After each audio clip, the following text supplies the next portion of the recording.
Board का एक question है, इलेक्ट्रोस्टैटिक्स का है। बोर्ड एग्जाम में 5 मार्क्स में एक जनरली क्वेश्चन पूछता है, समानांतर प्लेट संधारित्र पर संचित स्थिर विद्युत ऊर्जा। Electrostatics potential energy stored on parallel plate capacitor. इसका हम एक्सप्रेशन आज ड्राइव करते हैं। ये खास करके 12th क्लास के विद्यार्थियों के लिए बहुत ही इंपॉर्टेंट क्वेश्चन है। लगभग हर साल बोर्ड एग्जाम में दे ही देता है। एक साल गैप करेगा तो अगला साल दे ही देता है। इस वर्ष यानी कि अगले साल होने वाला एग्जाम 2027 में एग्जाम होगा, उसके लिए बहुत ही इंपॉर्टेंट क्वेश्चन है। थोड़ा ध्यान दीजिएगा, खासकर क्लास 12th के विद्यार्थी।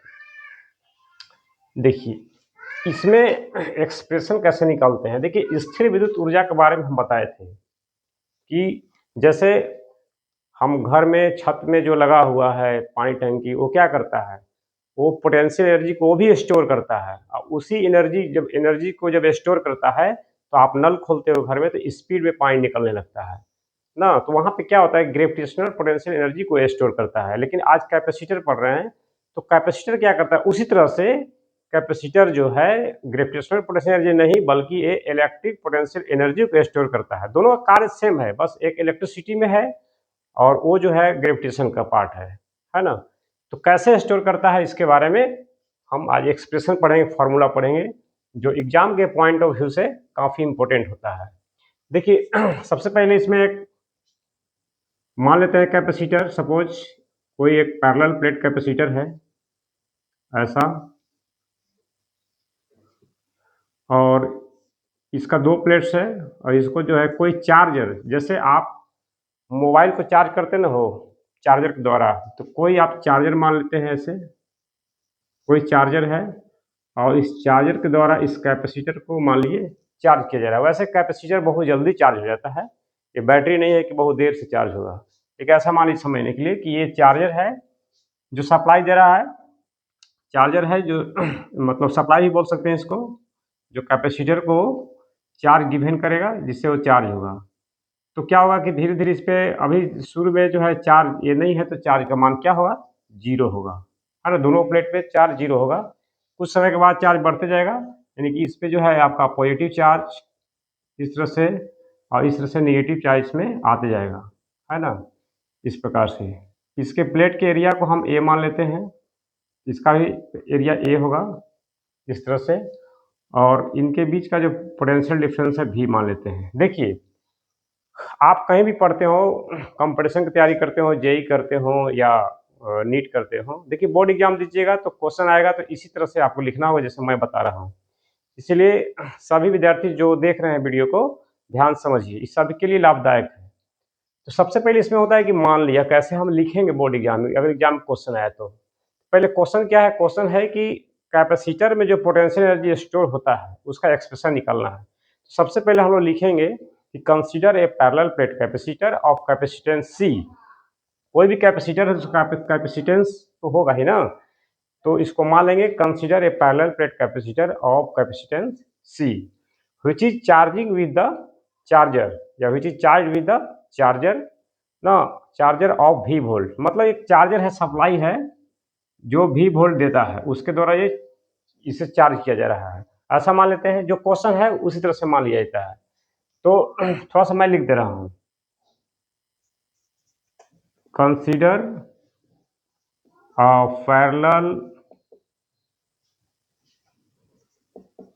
Parallel plate capacitor of capacitance C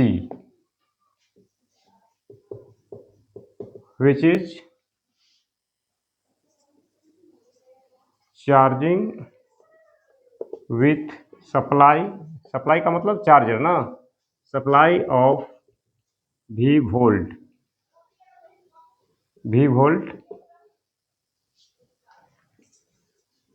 as shown in figure. देखिए, कोई भी क्वेश्चन आएगा तो आपको एग्जाम में लिखना है, तो जो क्वेश्चन है उसी के आधार पर मान लिया जाता है। जैसे कैपेसिटर के बारे में लिखना है तो हम मान लेंगे कि माना कि एक संधारित्र है जिसकी धारिता C है, जिसे चूंकि एनर्जी स्टोर करता है तो मानना पड़ेगा जिसकी धारिता C है, जिसे जो है V वोल्ट के कोई चार्जर या सप्लाई द्वारा इसे आवेशित किया जा रहा है। इसको हिंदी में कैसे लिखेंगे?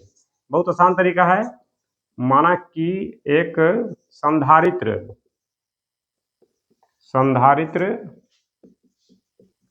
जिसकी धारिता C है ना, ऐसा लिखेंगे। जिसे V वोल्ट, हाँ, V वोल्ट के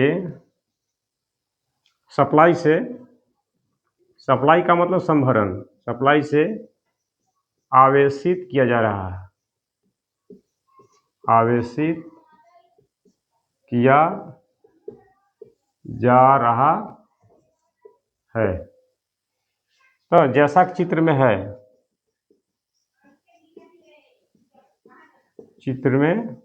ये शब्द देखिए अपने से लिखा जाता है, ये रॉकेट साइंस नहीं है, आपसे लिखा जाएगा, थोड़ा सा ध्यान दीजिएगा। तो इतना कर लेंगे। इसके बाद क्या करेंगे, देखिए अगर इसको चार्ज कर रहे हैं तो शुरू में इस पे आवेश का मान 0 होगा, और जैसे ही चार्जर से कनेक्ट कीजिएगा, स्विच को ऑन कीजिएगा, तो धीरे धीरे चार्ज इसमें आता जाएगा, और चार्ज आएगा इसमें। तो क्या होगा कि जैसे कैसे होता है कि मोबाइल की बैटरी को चार्ज करते हैं, तो शुरू में मान लीजिए 1% बताया है ना, फिर बढ़ते बढ़ते 2%, उसका मैक्सिमम जो कैपेसिटी होता है बैटरी का 100%, तो 100% तक चार्ज हो जाता है। इसके बाद वो चार्ज को नहीं लेता है। उसी प्रकार मान लीजिए ये कैपेसिटर है, इसको हम चार्ज कर रहे हैं, तो धीरे धीरे चार्ज होगा। तो इनिशियली क्या होगा, इस पर चार्ज का वैल्यू 0 होगा, 0 होगा। इसके बाद क्या होगा, कुछ समय के बाद चार्ज का वैल्यू बढ़ जाएगा, मान लीजिए 2 कूलम, कुछ समय के बाद कितना हो जाएगा, 3 कूलम, 4 कूलम, 5 कूलम, ऐसे बढ़ते जाएगा। और जितना उसका कैपेसिटी है चार्ज को ग्रहण करने का, वो ग्रहण कर लेगा। इसके बाद चार्ज वो नहीं लेगा। तो ऐसा मान लेते हैं हम लोग। तो इनिशियली कितना चार्ज होगा, 0, और जितना क्षमता होगा इसको रखने का चार्ज, उतना रखेगा, और फिर वो नहीं रखेगा। कितना चार्जर से चार्ज आप कीजिएगा, फिर नहीं चार्ज को वो लेगा। तो अगर किसी क्षण पे जब चार्ज कर रहे हैं, ठीक है, तो कभी आवेश 1 कूलम होगा, कभी 2 कूलम होगा, कभी 50 कूलम होगा, है ना, ऐसा।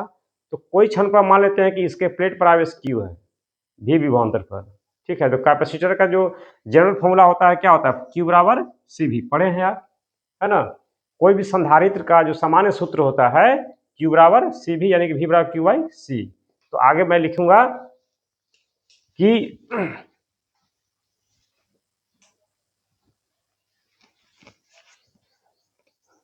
इफ Q लिखा हुआ है, ध्यान दीजिएगा, if Q with the charge on plate of capacitor at any instant, माने किसी क्षण पर, है ना, किसी क्षण पर यदि किसी क्षण पर संधारित्र के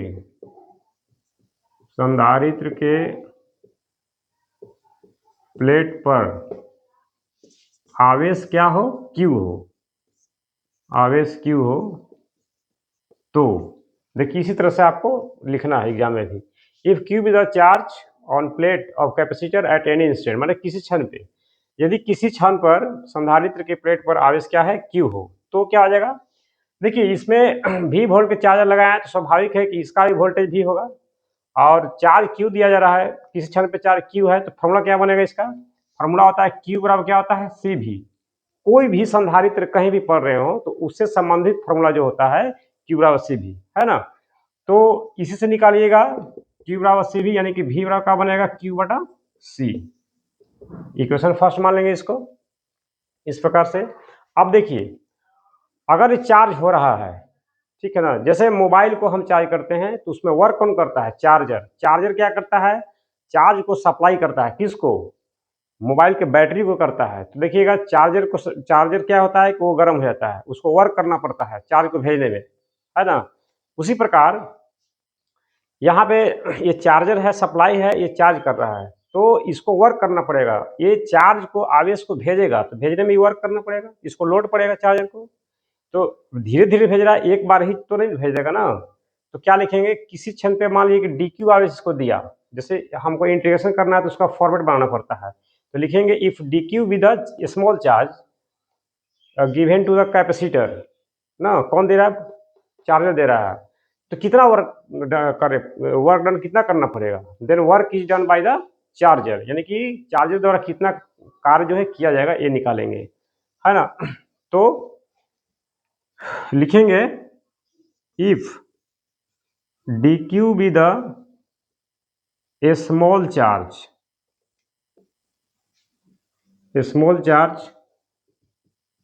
given to the कैपेसिटर, किसके द्वारा, कौन देगा, बाई चार्जर या सप्लाई जो कहिए, है ना जी, पहले समझ लीजिए। सप्लाई जिसको चार्ज देगा, तो मान लिया जाए किसी एक बहुत छोटे समय में जो है डी क्यू आवेश को देता है, if D Q be the small charge given to the capacitor by supply, ठीक ना। सप्लाई यदि चार्जर के द्वारा संधारित्र को क्या हो जाएगा, किसी समय में dq आवेश दिया जाता हो, dq अल्प आवेश वही हुआ, dq अल्प आवेश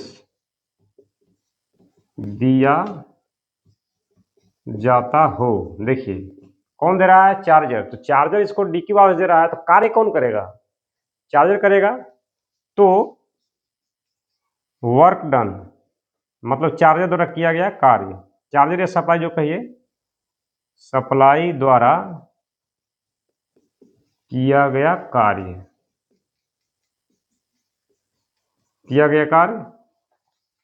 इंग्लिश में क्या बोलेंगे,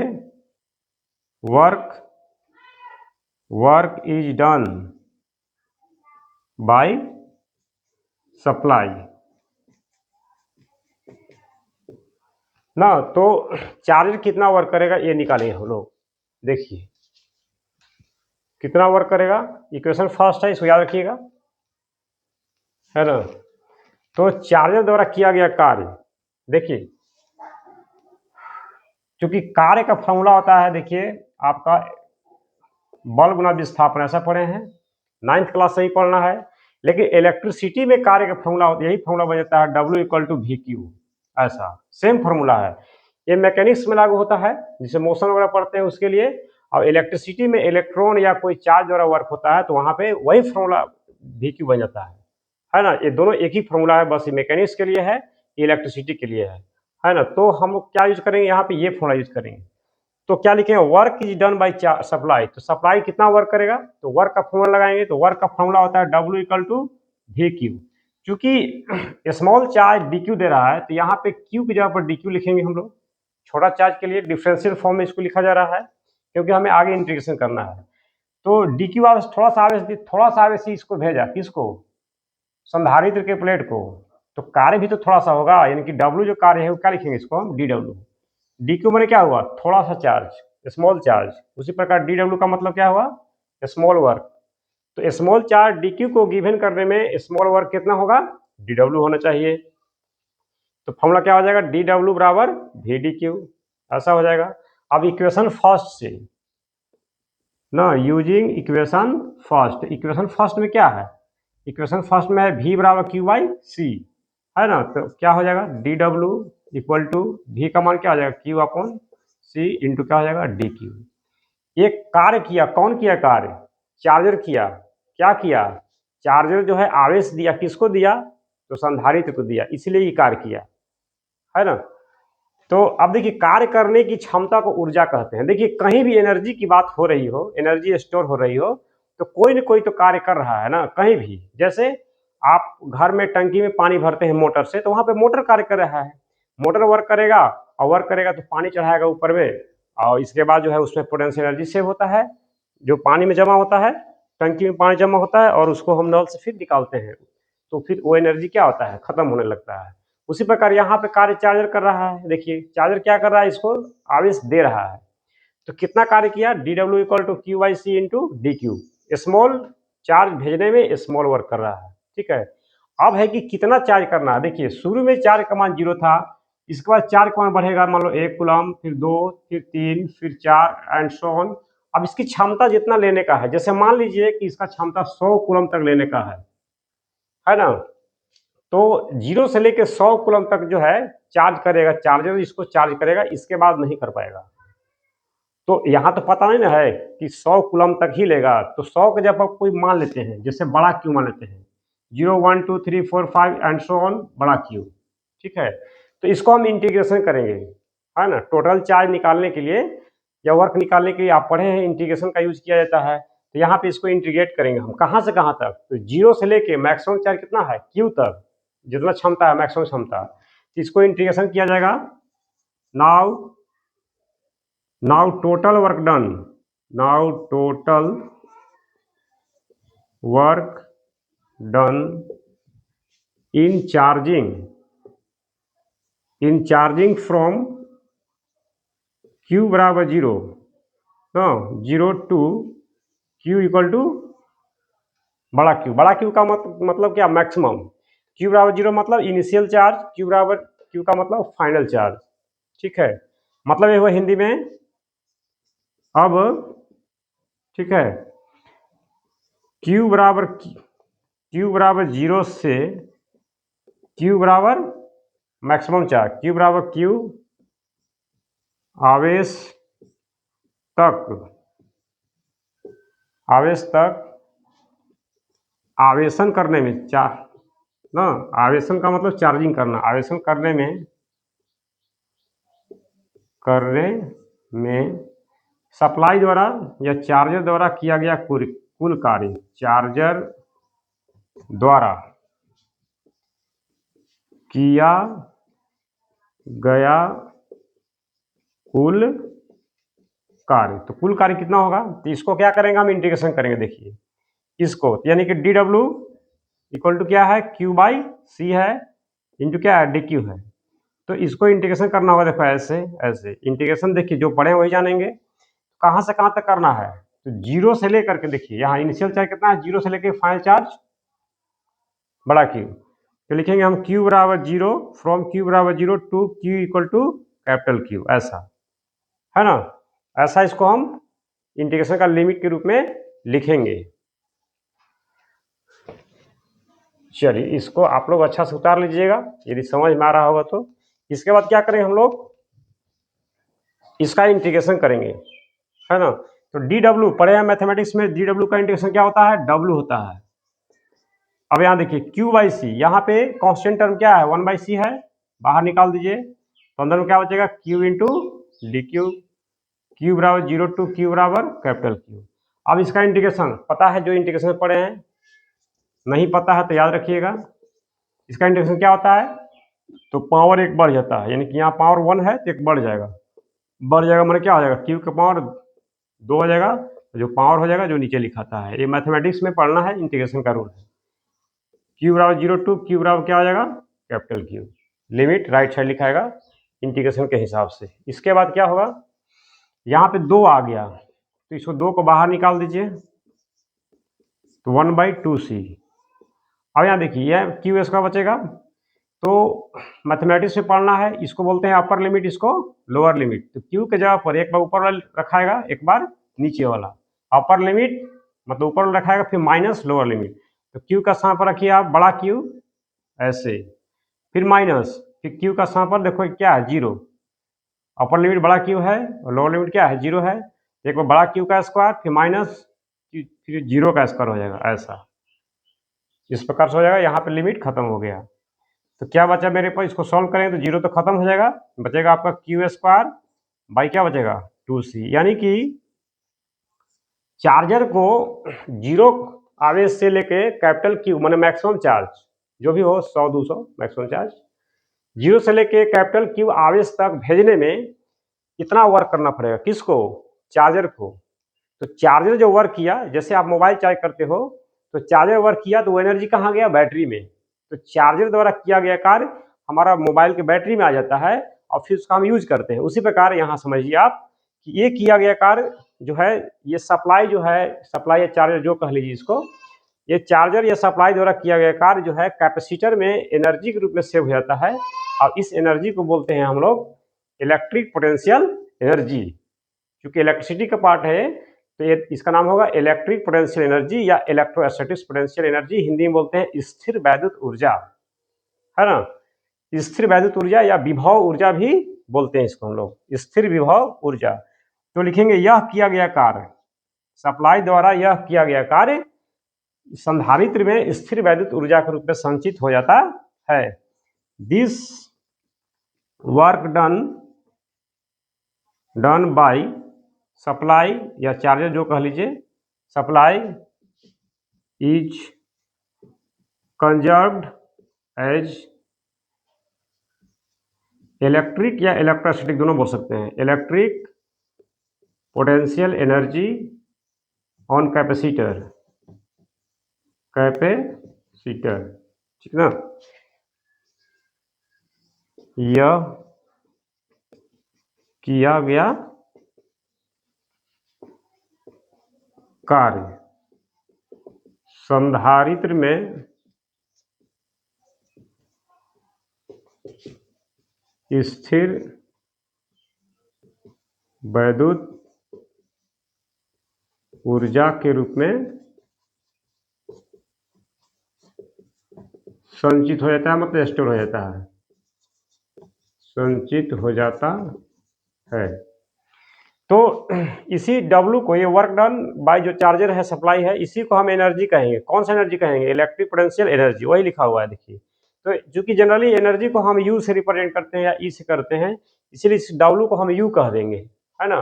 तो नेक्स्ट इक्वेशन जो बनाएंगे इसको क्या करेंगे हम, W को यू कह देंगे, यानी कि देयरफॉर W को क्या लिखेंगे हम लोग, यू, क्योंकि ये वर्क डन जो है एनर्जी के रूप में कंजर्व हो गया और इसीलिए हम इसको यू से रिप्रेजेंट कर रहे हैं। यू इक्वल टू क्या आ जाएगा, क्यू स्क्वायर अपॉन 2c, है ना।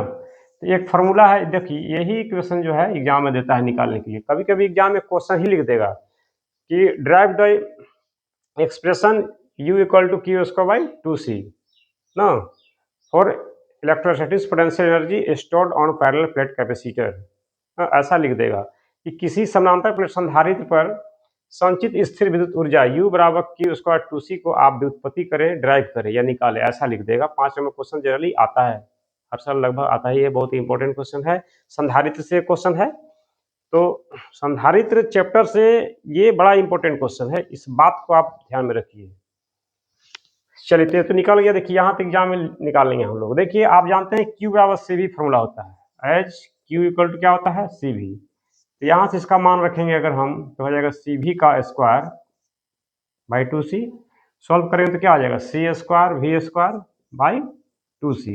एक C जो है कट जाएगा, एक C बचेगा, यानी कि 1/2, एक C बचा, हाफ CV स्क्वायर, यानी कि आपको क्या बचेगा, हाफ CV स्क्वायर। तो न्यूमेरिकल्स बनाने में ये भी काम देता है, ये दोनों एक ही चीज़ है, बस ये वोल्टेज और कैपेसिटेंस के रूप में फॉर्मूला है, ये आपका ऐसे जनरल फॉर्मूला है ना। ये हो गया। अगर हम इसको और फॉर्मूला बनाएं तो और भी बन सकता है, जैसे आपका C इक्वल टू क्या फॉर्मूला होता है, तो C बराबर देखिए एच क्यू बराबर क्या होता है, CV, यानी कि C बराबर क्या हो जाएगा, Q by V। C equal to Q by V, अगर Q बाई V यहाँ पे रखें तो क्या फॉर्मूला आएगा, ऐसा आ जाएगा। देखिए Q बाई V, यहाँ पे V स्क्वायर है तो एक V कट जाएगा, क्या बचेगा, हाफ Q इंटू V, ऐसा बचेगा। ये भी फार्मूला है, जनरली एग्जाम के लिए आपको ये याद रखना है। देखिए ये बहुत ही मशहूर फार्मूला है ये वाला, और ये इसको भी याद रखना है, ये दोनों फार्मूला को ना।